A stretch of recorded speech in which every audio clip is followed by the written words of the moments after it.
tá funcionando bem. Daí começa a entrar mais, daí trava. Pelo menos travava, né? Ah, entendi. Então, funciona até um momento bem, depois para. Viu? Mas tomara que funcione. Me diga uma coisa, pessoal. Vocês leram aquele texto que eu coloquei para vocês lá? Do internacional lá, direito internacional? Isso, do Valério Maggioli. Eu coloquei um agora há pouco, que é responsabilidade internacional. Esse acho que não deu tempo de vocês olharem, acabei de colocar, né? Então, a gente acabou de ver. Até acho que a Arlete que viu e nos avisou no grupo. Eu Isso. acabei de baixar. Então, esse textinho, pessoal, é um texto, assim, bem interessante. Ele fala noções gerais da responsabilidade dos estados com relação aos direitos humanos, tá? Só uma coisa, se de repente começar a falhar, vocês não conseguirem me ouvir, manda uma mensaginha, tá bom? Eu coloquei para gravar a aula já, tá? Para disponibilizar para vocês. Coloquei para gravar até no meu celular também, porque segunda-feira não gravou. Coloquei no final lá para salvar a aula e ele não tinha salvo. Então, para garantir hoje. De qualquer forma, depois eu vou postar no Moodle e no YouTube, tá bom? Bem, voltando ao que eu estava dizendo para vocês, aquele texto lá, pessoal, ele traz noções de responsabilidade internacional do Estado. Mas tem alguns aspectos, assim, que eu acho que são um pouco aprofundados com relação a alguns conceitos. Se vocês abrirem o texto aí, só para eu comentar algumas coisas com vocês, né? Ele fala ali a princípio, logo no comecinho ali, conceito de responsabilidade internacional do Estado. Essa parte aí é tranquila, né? O que é a responsabilidade civil? Vocês estudaram alguma coisinha sobre isso já? Hein? Oi? Pensando, professora. Ô, galera, ajuda aí, eu vou falar sozinha. Eu não lembro. Cadê a Arlete, Luiz Gustavo, Maria Eduarda? Eu acho que não. Oi, professora. Sozinha. Então, eu lembro de responsabilidade civil, acho que no direito civil que o Bruno falou algumas coisas pra gente, não foi? Mas eu não lembro o que. É só o que eu lembro também. Essa matéria de direito civil e depois vocês vão estudar em direito administrativo, depois tem direito do consumidor, que é comigo também, e ela aparece um monte de vezes. Mas assim, para vocês entenderem um pouco o que é, para quando vocês forem ler esse texto, vocês terem noção do que nós estamos falando, senão vai ficar difícil. Responsabilidade civil, bem em linhas gerais, uma coisa assim bem simplória, tá? Para ser bem sincera com vocês. Toda vez que alguém pratica um ato ilícito, tem obrigação de indenizar. Professora, onde que está isso dentro da lei? Está lá no artigo 186, 187 do Código Civil, e vocês também vão achar ele lá no artigo 920 e seguintes do Código Civil. Deixa eu pegar aqui, que acho que é 926 também, tá? Tá, a base para nós, ela está na legislação civil, para a gente entender dentro do nosso direito o que é responsabilidade civil. Só que na órbita internacional, que vai atender aos direitos humanos, que é o foco da nossa disciplina, ela tem algumas características peculiares, tá? 927, pessoal. 927 seguintes do Código Civil, 186 e 187, tá bom? Podem anotar ali que vai ajudar vocês a estudar. Tá.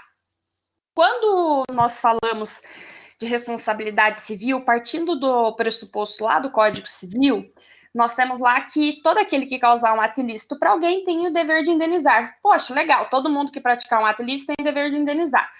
Tá, mas qual que é a regra no nosso direito? Quando eu penso no direito civil, quando eu penso no nosso dia a dia, né?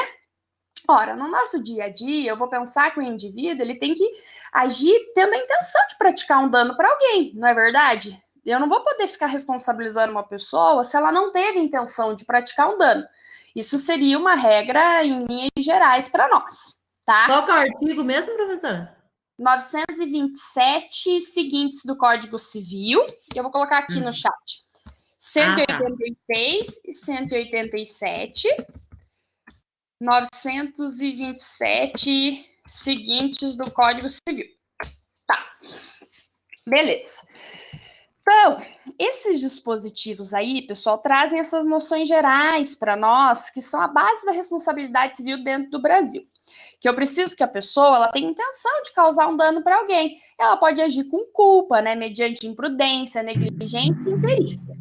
Esses conceitos de imprudência, negligência e imperícia, vocês trazem lá do direito penal, tá bom? São os mesmos conceitos. Aquele que pratica um dano para alguém por omissão na sua conduta ou por falta de conhecimento, por falta do dever objetivo de cuidado e cautela, são os mesmos conceitos lá do direito penal que a gente importa para cá, tá bom? O que é a questão? Que no nosso direito, a responsabilidade civil, ela precisa com a gente, ele tem intenção de praticar o dano, gere um resultado e que a sua conduta tenha nexo de causalidade com aquele resultado. Quer dizer o quê? Ó, professora, a conduta do Zezinho tem que causar aquele dano, tá bom? Isso é para que tenha responsabilidade civil. Mas quando eu falo em responsabilidade civil do Estado, vocês vão estudar isso em direito administrativo e também em direito civil com o professor Bruno, provavelmente, no último ano. Quando eu falo em responsabilidade civil do Estado, tem algumas peculiaridades a mais. Por quê? Na responsabilidade civil do Estado, ela, em regra, é objetiva. O que quer dizer isso? Que o Estado, ele não precisa, para que haja sua responsabilização, demonstrar culpa. Esse elemento culpa, quando a gente fala em negligência, imprudência, imperícia, o querer gerar um dano para alguém, ele é fruto da responsabilidade subjetiva, que é a essência do nosso direito, tá? Qual direito? Direito civil, tá bom? No direito administrativo, quando eu falo de responsabilidade do Estado, essa responsabilidade, ela parte para a teoria objetiva. Quando eu estou falando lá da teoria do risco da administração, se vocês forem procurar autores de direito administrativo, daí vão falar isso para vocês, tá? Vocês vão achar autores de direito civil, mas muito vagamente. E de direitos humanos, como Valério Mazzoli, ele vai aprofundar para questões do âmbito internacional. Então, ele não vai dar essa introdução que eu estou falando aqui para vocês, tá bom? No livro lá, nesse capítulo que eu coloquei no Unimestre hoje, vocês vão ver que não tem sobre isso, tá bom? Então, é importante que vocês compreendam isso para entender o que o autor está escrevendo lá naquele texto que eu coloquei hoje, tá bom? Então, se vocês tiverem alguma dúvida, vão perguntando aí, tá? Então, tá. A responsabilidade do Estado, então, ela é objetiva. Professor, o que quer dizer responsabilidade objetiva? Quer dizer que o Estado, ele não precisa demonstrar para nós que ele agiu com culpa, com negligência, imprudência ou imperícia. Quer dizer que eu, cidadã, se eu sofrer uma violação de um direito meu por conta do Estado, eu não preciso provar que ele agiu com dolo, com culpa, tá? Isso é irrelevante para mim, porque a teoria do risco administrativo, a teoria que trata da responsabilidade da administração, ela diz para nós que a responsabilidade da administração, ela é, em regra, objetiva. Tá. Significa que basta eu provar que a conduta da administração me gerou um dano. Basta eu provar que a conduta da administração me causou um prejuízo. Imagina lá o motorista de um ônibus do município que passa e me atropela. Para mim, importa se aquele ônibus estava com problema de freio, de manutenção, o que quer que seja? O problema é que eu sofri um atropelamento e tive uma lesão, não é isso? Eu não preciso discutir o porquê que houve aquele dano, tá? O que aconteceu com o ônibus para eu ter aquele problema, porque se eu fosse discutir isso, eu ia estar falando de responsabilidade civil subjetiva, de culpa, tá? Eu ia estar falando de negligência, imprudência ou imperícia, que são coisas que dentro da responsabilidade do Estado não nos interessa, tá? Para o Estado, então, o que eu preciso? Demonstrar que eu sofri um dano e esse dano foi causado por uma conduta do Estado, tá? Professora, mas se o funcionário do Estado ele concorreu, é o termo técnico, ele concorreu para o evento danoso, como é que fica? Ou seja, ele concorreu para a minha lesão. Pensa nesse exemplo do ônibus que eu dei para vocês. Imagina que aquele funcionário lá da prefeitura, ele pegou e deixou de fazer manutenção. Ele era responsável, por exemplo, para fazer a manutenção do ônibus. Ele não viu que estava sem freio. Nossa, mas então, se ele tivesse tomado o dever de cuidado dele, não tinha acontecido isso. Isso vai impactar para mim de alguma forma? O Estado pode se livrar dessa responsabilidade por conta disso? Não, tá? O Estado não consegue afastar a responsabilidade dele comigo por uma conduta do funcionário dele, tá? Mas o que o Estado vai fazer com esse funcionário? O Estado tem o direito de ingressar com uma ação de regresso. Essa ação serve para quê, pessoal? Para que o Estado consiga receber daquele servidor pelos danos que ele foi onerado. Imagina que o Estado tenha que pagar uma indenização para a vítima, né? Imagina lá, para mim que fui atropelado. Aquele servidor, ele pode ser responsabilizado por isso, tá? Mas é uma ação que o Estado vai discutir com ele. Nesse processo do Estado com ele, o Estado vai falar de culpa, porque vai precisar demonstrar culpa, a responsabilidade civil subjetiva, para provar a capacidade, o dever daquele funcionário em ressarcir o Estado, tá? Quando eu, particular, estou falando de uma lesão que o Estado me causou, eu não preciso discutir isso, porque a responsabilidade ela vai ser objetiva, tá? O que isso tudo que eu falei interessa para nós lá nos direitos humanos? Veja bem, quando a gente está falando em direitos humanos, em regra, pessoal, nossa responsabilidade vai ser essa objetiva, essa daí que eu falei para vocês agora. Ela não vai ser essa responsabilidade que tem que falar de negligência, imprudência, imperícia, isso é a regra. Quando vocês lerem esse texto que eu coloquei hoje, vocês vão perceber que o Valério Mazzoli, ele explica que há vários pontos que envolvem a responsabilidade. Ele fala dessa teoria subjetivista da responsabilidade civil do Estado, no âmbito dos direitos humanos. Mas, em regra, o que nós temos é que essa responsabilidade ela é de cunho objetivo, tá bom? Outro aspecto importante, dentro dos direitos humanos, dessa relação internacional de responsabilidade, ela é objetiva? Beleza, a gente já sabe disso aqui, que ela é objetiva, tá? Em regra, mas vocês vão perceber que há situações peculiares, tá? Beleza. Mas fora isso, como é que vai ficar a responsabilidade? Imagina eu, Rossane, aqui, sofri um dano que envolve a seara dos direitos humanos, porque eu estou falando de um aspecto global, internacional, mas como é que eu vou demandar isso daí? Em regra, pessoal, quando nós falamos de direitos humanos, essa responsabilidade, ela se dá de um Estado para com o outro, tá? A responsabilidade são de agentes estatais, de entes públicos, tá? Então, é o Estado do Brasil, enquanto nação soberana, demandando, por exemplo, contra a Argentina, um outro Estado enquanto nação, tá? Então, no direito internacional, dentro do aspecto ali dos direitos humanos, as demandas acontecem de um Estado em face do outro. Eu não passo na figura do Zezinho especificamente. Ai, professora, quer dizer que nunca vai poder ter uma ação da Mariazinha dentro do Tribunal Penal Internacional contra um Estado? Claro que não, isso pode acontecer. Vocês lembram sobre a história lá da Lei Maria da Penha? Vocês já viram falar sobre a história dela? Por que existe a lei? Hein? Alguém lembra? Oi? Não lembro, professora. Não lembra? Eu acho que eu lembro, professora. A única coisa que eu sei é que, tipo, ela sofria muita violência doméstica, né? Aí o marido dela, parece de tanto ela apanhar, o marido dela deixou ela na cadeira de rodas, não foi? Só que assim, por que eu trouxe a discussão do caso dela aqui pra gente comentar um pouquinho? É porque não tinha lei existente, professora? Oi? Não tinha uma lei que enquadrasse a violência que ela sofria? Isso tudo também. Mas então. vocês devem ter visto isso já. Eu acho que vocês devem ter visto isso em IED, talvez. Algum professor deve ter comentado, senão você é a primeira. Mas o que é a ideia, pessoal? O caso dela demorou muitos anos para ser julgado. muitos anos, e você não tinha uma lei que tratasse especificamente para esse tipo de violência, né?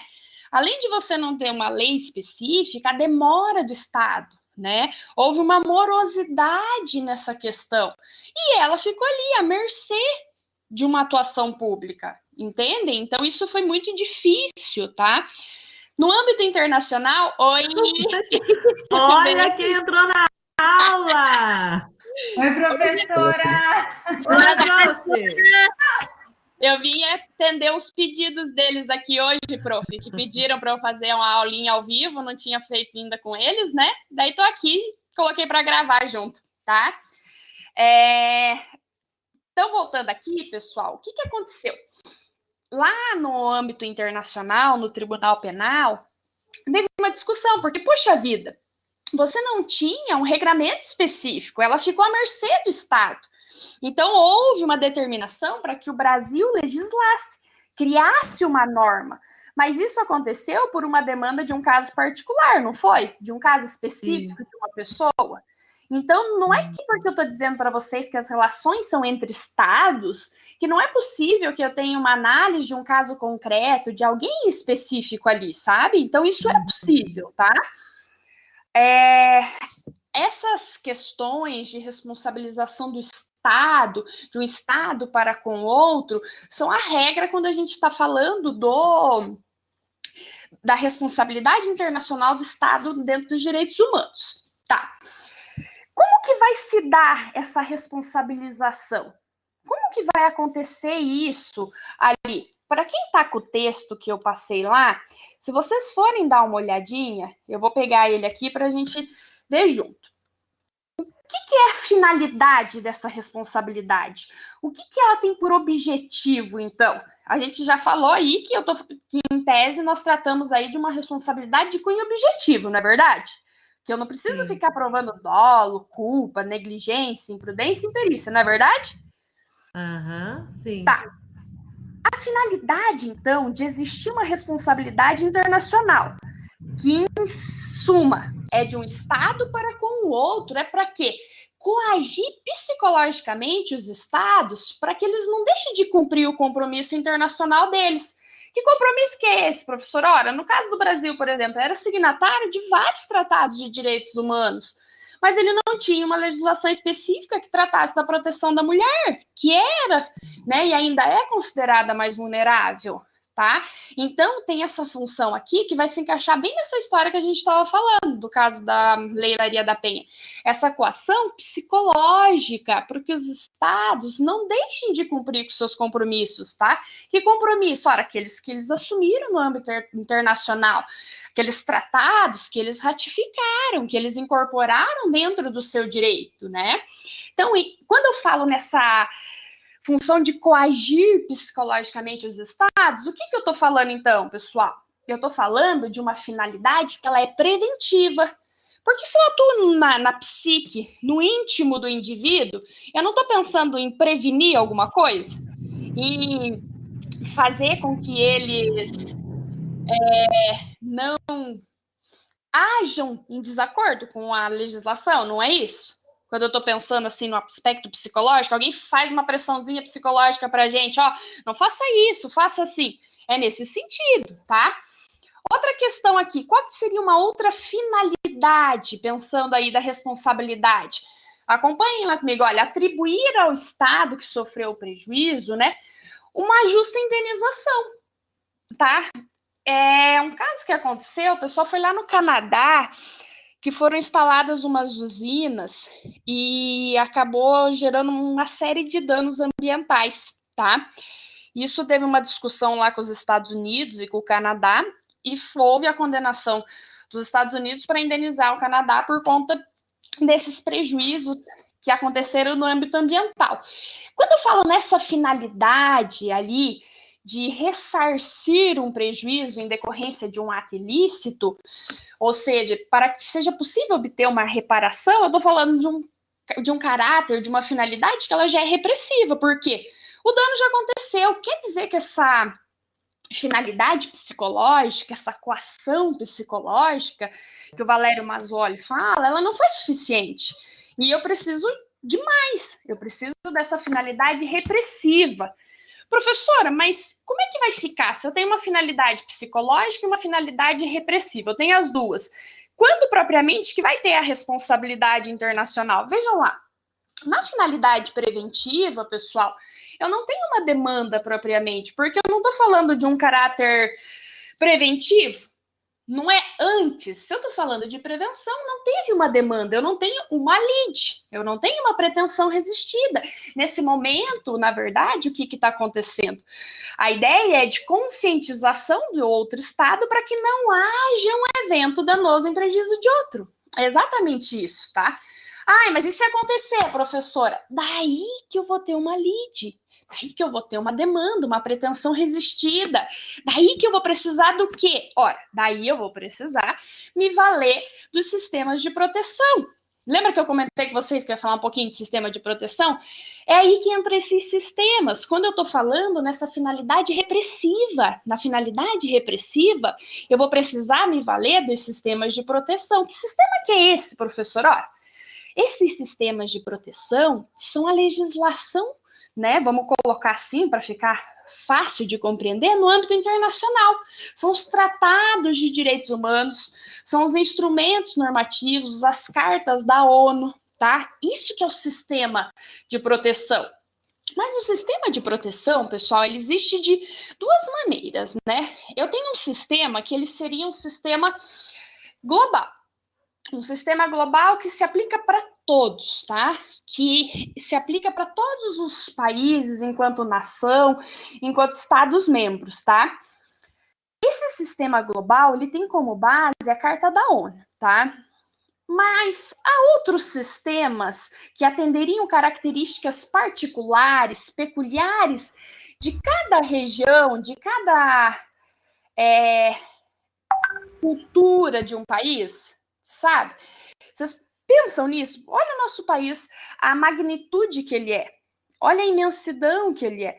Não dá para a gente pensar que uma lei que está aqui no Sul, por exemplo, pensando em aspectos culturais, é isso que eu quero dizer para vocês, que isso também se adeque a um aspecto do regionalismo lá do Nordeste, por exemplo. São questões diferentes, não são? Quando eu penso nesses aspectos, pessoal, de questões culturais e regionais, o que eu vou invocar dentro do direito internacional e dos direitos humanos? Os sistemas regionais de proteção. Então, eu tenho aí dois sistemas. Eu vou até colocar aqui para vocês lembrarem. Sistema global e sistemas regionais. Tá? Um país ali, um estado enquanto nação, se ele está no sistema global, ele não pode estar num sistema regional? Não, ele pode, e sim, ele vai estar. Ele pode invocar uma demanda, né, uma lead ali dentro do sistema de proteção global e também pode tratar disso no sistema regional, tá? É evidente que eu tenho que tomar cuidado para que eu não tenha ali aquilo que a gente também fala no direito brasileiro. Eu não posso ter uma litispendência, isso existe na legislação, e quando eu falo em aspectos internacionais, eu também tenho que me atentar a essas questões da mesma forma, tá? Dentro de sistemas regionais, quantos sistemas existem? Vamos pensar aí numa ideia mundial, global. Pensa bem, quantos sistemas, né, deveriam ou poderiam existir, né? Vocês já pensaram nisso? Pensa assim numa questão cultural a nível de mundo. O que vocês acham? Eu acho que tem vários. Vários sistemas. Mas quantos você acha que dá para ter? Pensa bem assim. Vamos pensar que tem lá a cultura lá da Ásia, Ocidente, tem aqui as Américas. O que vocês acham?